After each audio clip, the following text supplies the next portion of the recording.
الحمد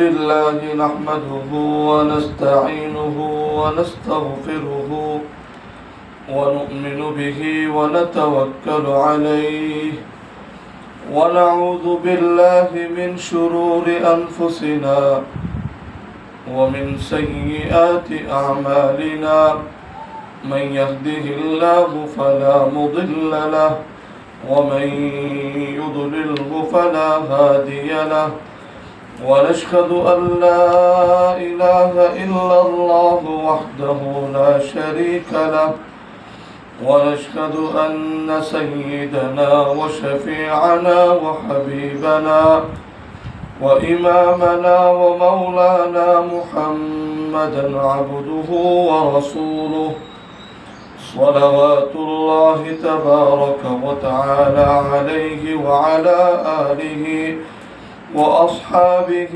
وذرياته وأهل بيته وأهل طاعته وبارك وسلم تسليما كثيرا كثيرا.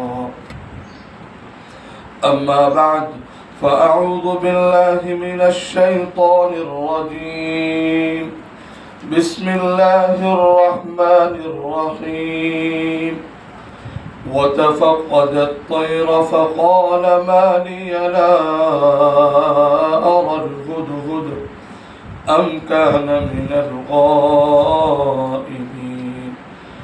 لأعذبنه عذابا شديدا أو لأضبحنه أو ليأتيني بسلطان مبين. فمكث غير بعيد فقال أحط بما لم تحط به وجئتك من سبأ بنبأ يقين. إني وجدت امرأة تملكهم وأوتيت من كل شيء ولها عرش عظيم.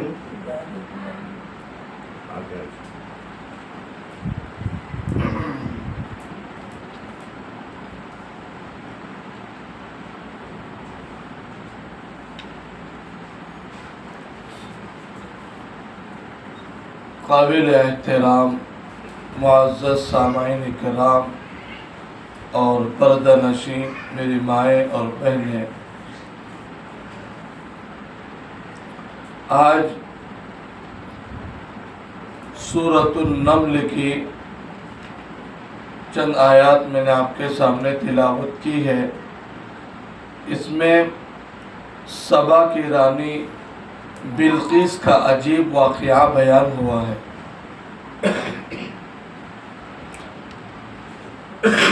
بلقیس کا تعارف: نام بلقیس بنت شراحیل بن مالک بن الریام، یہ بلقیس کا پورا نام ہے. اس کا باپ پورے یمن کا مالک تھا. اس کی 40 نسلوں اور پیڑھی سے اس خاندان میں بادشاہت چلی آ رہی تھی. اس کے باپ کے سوا اس کے دادا کی کوئی اولاد نہیں تھی، یعنی دادا کو ایک ہی بیٹا، یعنی اس کا باپ بلقیس کا. اس کے باپ کا نکاح ایک جنیہ عورت سے ہوا جس کا نام قارعہ تھا. بعض کے نزدیک اس کا نام ریحانہ بنت سکن تھا. اس کی والدہ کا نام لیلا بھی بتلایا جاتا ہے. بلقیس ان تمام چیزوں کی مالک تھی جن کی ضرورت اس زمانے کے اعتبار سے بادشاہوں کو پڑتی تھی. اس کا تخت ایک قول کے مطابق لمبائی میں 80 ہاتھ اور چوڑائی میں 40 ہاتھ بڑا تھا. اس کی اونچائی 30 ہاتھ تھی جو سونے، چاندی اور قیمتی پتھروں اور موتیوں سے بنایا گیا تھا. اس تخت پر 7 کمرے تھے اور 7 پر ایک بند دروازہ تھا. روح المعانی میں یہ پورا بیان ہوا ہے.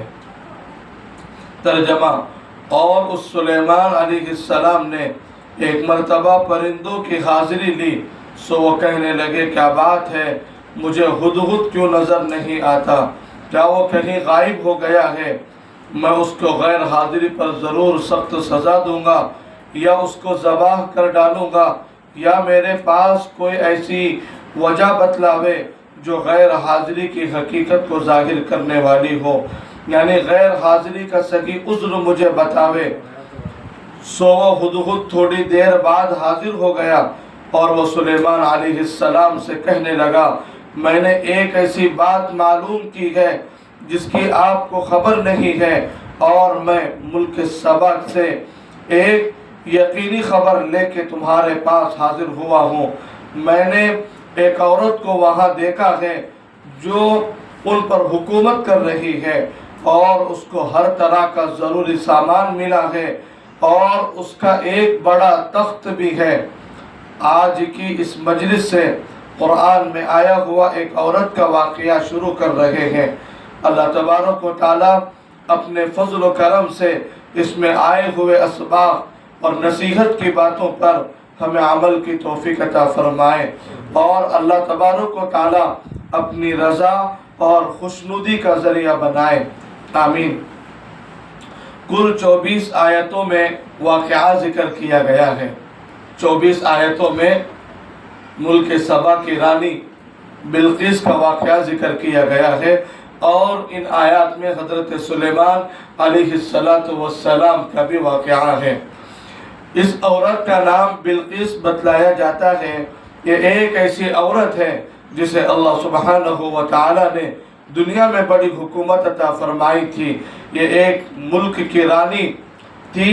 اس کا عجیب و غریب قصہ ان آیات میں ذکر کیا گیا ہے۔ یہ قرآن مجید کے 19ویں پارے کی سورۃ النمل ہے۔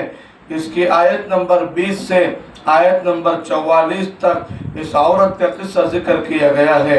انشاءاللہ یہ کل 24 آیتوں کی تفسیر اس واقعے کے ساتھ آپ کی خدمت میں عرض کریں گے۔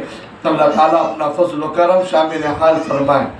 واقعے کے شروع میں پہلے ضروری چند چیزیں ہیں، پہلے 2-3 ضروری چیزیں سمجھ لیں۔ نمبر 1، یہ بلقیس کون تھی؟ یہ بلقیس کون تھی؟ نمبر 2، یہ عورت کہاں کی تھی؟ نمبر 3، اس عورت کا خاندان کون سا تھا؟ یہ کچھ اہم سوالات ہیں، وہ پہلے آپ اچھی طرح سمجھ لیں تاکہ قصہ اچھی طرح آپ کی سمجھ میں آئے۔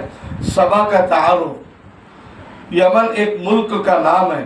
یمن ایک ملک کا نام ہے جو مدینہ المنورہ اور مکہ المکرمہ کے قریب واقع ہے۔ اس کی راجدھانی کا نام صنعاء ہے، جس کو انگریزی میں سانا کہتے ہیں۔ پرانے زمانے میں صنعاء کے قریب سبا کا نام ایک شہر تھا۔ اس شہر کو اللہ تعالیٰ نے بڑا عجیب اور بڑا خوبصورت بنایا تھا۔ وہاں کا ڈیم بڑا مشہور تھا۔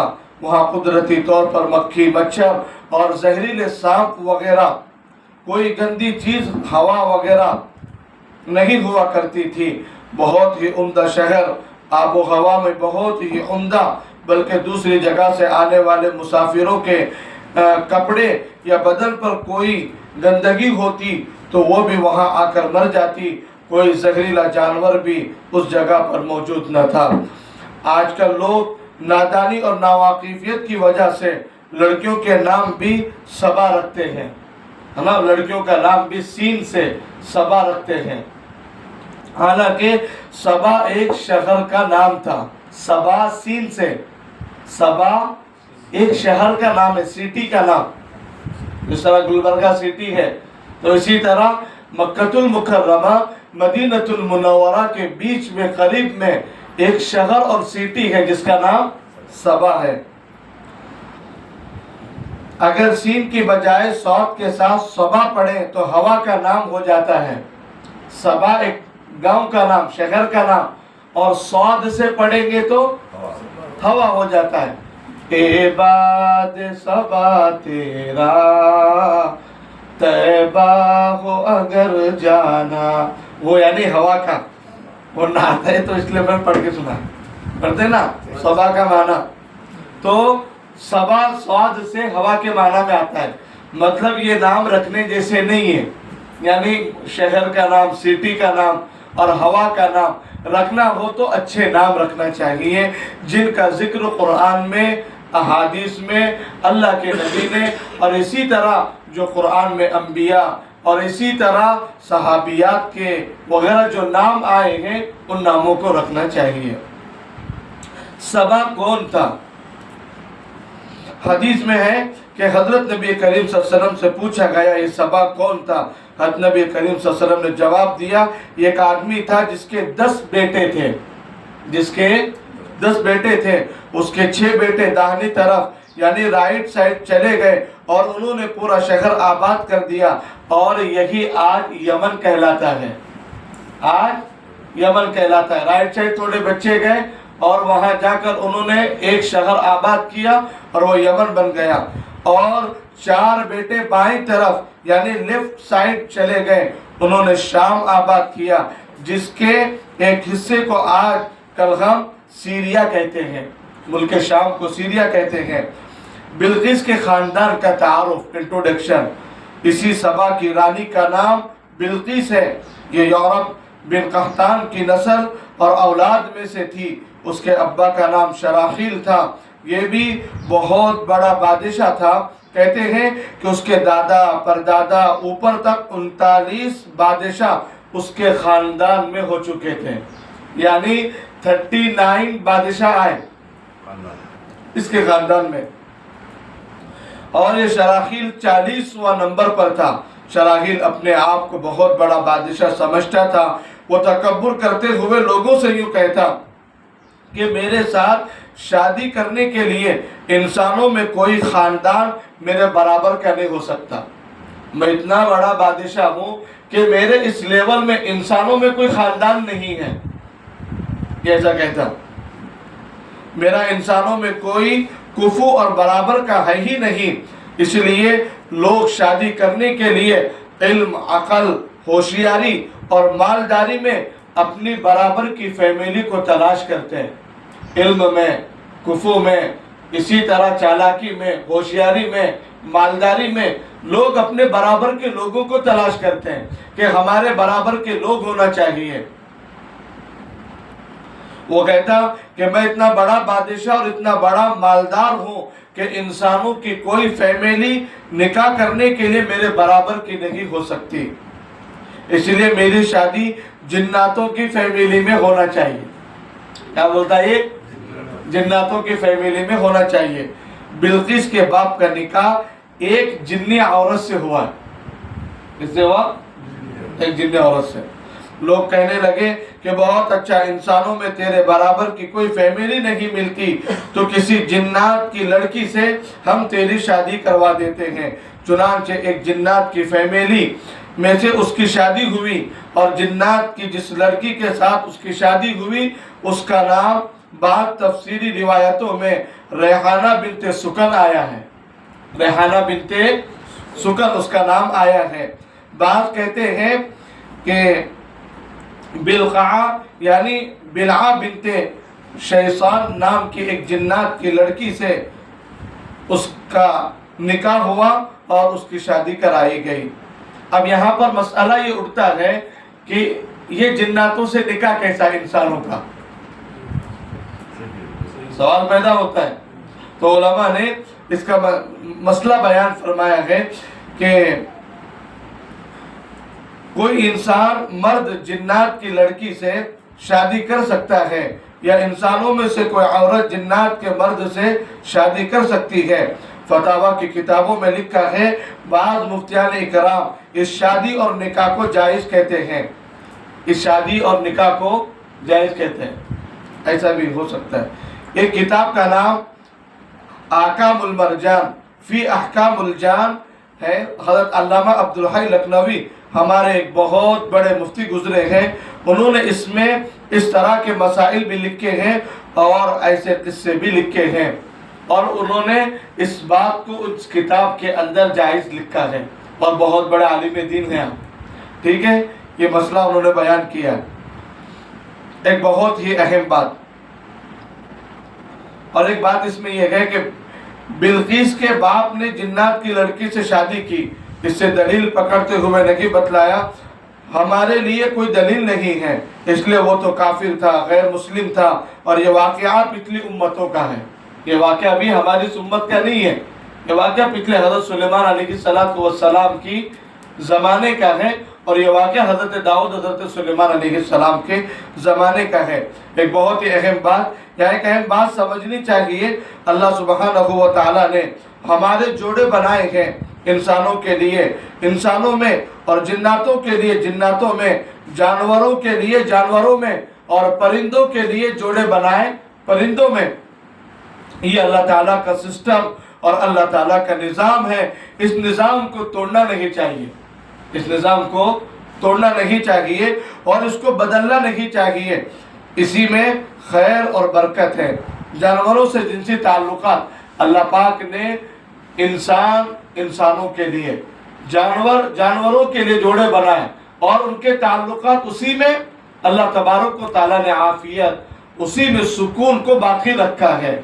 اور تفسیر کی کتابوں میں علماء کرام نے لکھا ہے، آج زمانہ اتنی گند کی طرف، برائی کی طرف جا رہا ہے، تو نہ انسانوں میں تمیز، نہ جانوروں میں تمیز، اسی طرح انسان جانوروں کے ذریعے اپنی شہوات پوری کرنے کا ذریعہ بنا رہے ہیں۔ اللہ ہماری اور آئندہ نسلوں کی سب کی حفاظت فرمائے۔ قرآن کا فرمان ہے، قرآن کی ایک آیت میں اللہ تعالیٰ ارشاد فرماتے ہیں، فاطر السماوات والارض جعل لكم من انفسكم ازواجا ومن الانعام ازواجا يذرؤكم فيه ليس كمثله شيء وهو السميع البصير۔ آسمانوں اور زمین کو وہی اللہ تعالیٰ نے پیدا کرنے والے ہیں، اس اللہ تعالیٰ نے تمہارے لیے تم ہی میں سے جوڑے بنائے، مویشیوں کے بھی جوڑے بنائے، اور وہ اللہ تعالیٰ تم کو اس میں بڑھاتے ہیں، کوئی چیز اس کی جیسی نہیں ہے، اور وہی ہر بات سنتے ہیں اور سب کچھ دیکھتے ہیں۔ یعنی اس آیت کریمہ میں انسانوں کے لیے انسان میں سے جوڑے بنائے، اور جانوروں میں جانوروں کے جوڑے بنائے ہیں۔ انسان کی جنسی ضرورت انسان ہی سے پورا ہونا بھی ایک بہت بڑی نعمت ہے۔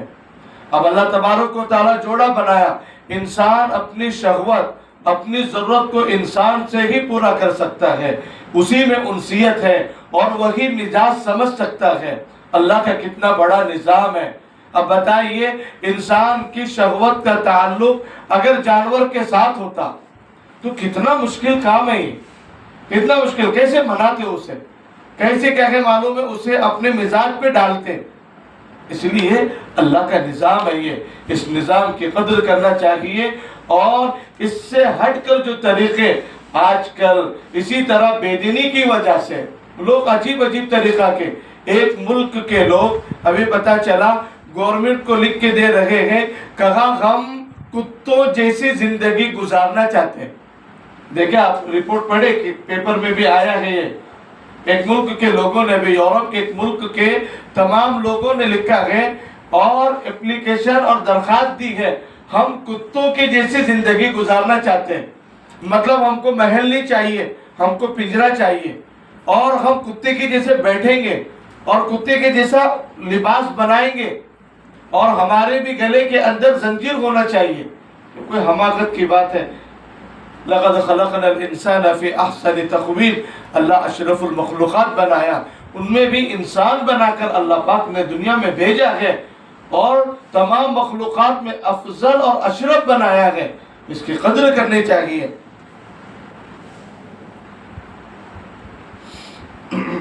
اور ایک بات کہ کفو کا مسئلہ ہے کہ جب بھی اس آیت کے تناظر میں ریفرنس میں ایک دوسری بڑی اہم بات سمجھو، ہمارے دین میں کفو بہت اہم چیز ہے۔ کفو کا مطلب ہے برابری، یعنی جب نکاح کرے تو جوڑا برابر ہونا چاہیے، اور دیکھنا چاہیے، خاص کر کے دینداری میں برابر دیکھنا چاہیے۔ اگر دینداری میں برابری، بزنس اور کاروبار میں برابری، عقل اور ہوشیاری میں برابری، اور علم اور ایجوکیشن میں برابری دیکھ کر شادی کریں گے تو دونوں اچھی طریقے سے میچ، اور دونوں اچھی طریقے سے ایک دوسرے کو سمجھ کر سکون اور راحت والی زندگی گزار سکیں گے۔ کہ دیکھنا چاہیے، برابری ہونا چاہیے۔ اب دونوں ایک دوسرے کو علم میں، ہوشیاری میں، کاروبار میں، اسی طرح مالداری میں اور علم میں برابر ہیں تو ایک دوسرے کو سمجھ کر چلیں گے. اور کفر نہیں رہے گا، اکثر جگہ سمجھ میں نہیں آتا. اور خاص طور سے دیکھنے میں اللہ کے نبی صلی اللہ علیہ وسلم کی حدیث مبارکہ ہے تنکح المرأة لأربعین لمالها ولجمالها ولحسبها ولدینها فاختر بذات الدین تربت یداک. انسان 4 بنیاد پر نکاح کرتا ہے. کتنی بنیاد پر؟ 4 بنیاد پر نکاح ہوتا ہے. نیتیں: نمبر 1 ولجمالها، خوبصورتی کو دیکھ کر، لجمالها ولمالها، مالداری کو دیکھ کر، ولحسبها، خاندان کو دیکھ کر، ولدینها، دینداری کو دیکھ کر. اللہ کے نبی صلی اللہ علیہ وسلم کا ارشاد مبارک ہے کہ مال کو نہ دیکھے، جو مال کو دیکھے گا اللہ زندگی بھر فقر و فاقہ، تنگ دستی، غربت اس کا مقدر کر دیں گے. اللہ کے نبی صلی اللہ علیہ وسلم نے فرمایا مال کے بعد جمال کو نہ دیکھے، صرف خوبصورتی کو نہ دیکھے. آج کل یہ ڈیمانڈ ہے، بس ویری ویری فیئر. ہر نہیں سمجھ رہے، ایسا بولتے ہیں اور کیسا ڈاٹا بناتے ہیں، ہے نا؟ بائی ڈاٹا بنا بول کے بولو، وہ بائی ڈاٹا میں الگ رہتا، پھر جا کے ذمہ دار الگ دیکھتے تو الگ نظر آتا ہے. ہوتا کیا نہیں؟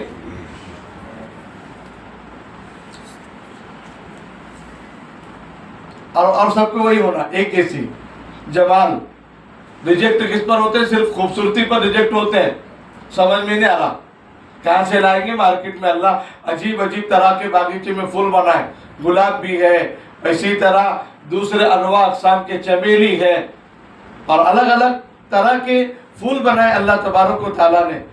اب صرف رشتہ ایک ہی طرح سے تلاش کیا جائے. اس لیے اللہ کے نبی نے فرمایا کہ جمال کو نہ دیکھا جائے، جمال نہ دیکھیں، صرف جمال نہیں.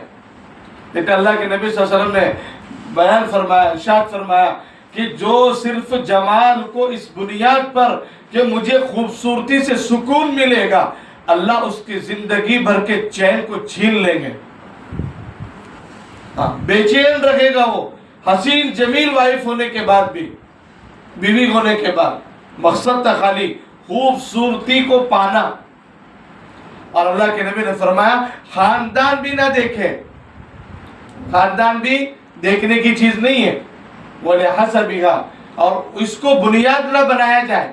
خاندان کو نہیں دیکھنے کا مطلب بنیاد نہ بنائے کہ بس خاندان کی لڑکی، باقی ادھر کی ادھر کی نہیں چلتی مجھے. اب مطلب یہ ہوا کہ اونچے خاندان میں، اعلیٰ خاندان میں نکاح کروں گا، میری عزت ہوگی، میری شہرت ہوگی، فلاں بڑے خاندان میں میرا نکاح ہوا ہے. اللہ کے نبی صلی اللہ علیہ وسلم نے تینوں چیزوں کو دیکھنے کے بعد فرمایا بنیاد نہ بنایا جائے، بنیاد دینداری کو بنایا جائے. مال کو بنیاد نہیں، جمال کو بنیاد نہیں، حسب نسب کو بنیاد نہیں، بنیاد دینداری کو بنائے. آدمی مال دیکھتا ہے، جمال دیکھتا ہے، خاندان دیکھتا ہے، لیکن ان چیزوں میں آگے پیچھے ہونا پڑے تو ہو جاؤ. دینداری کو دیکھ لو، تقوی دیکھ لو، طہارت دیکھ لو، پاکیزگی دیکھ لو، اور خاندان کی دینداری دیکھو. ان میں تقوی کتنا ہے، اللہ کا ڈر کتنا ہے، نمازوں کا اہتمام کتنا ہے، یہ چیزیں دیکھنے کی ہے. اور آج کون دیکھ رہے ہیں یہ ساری چیزیں؟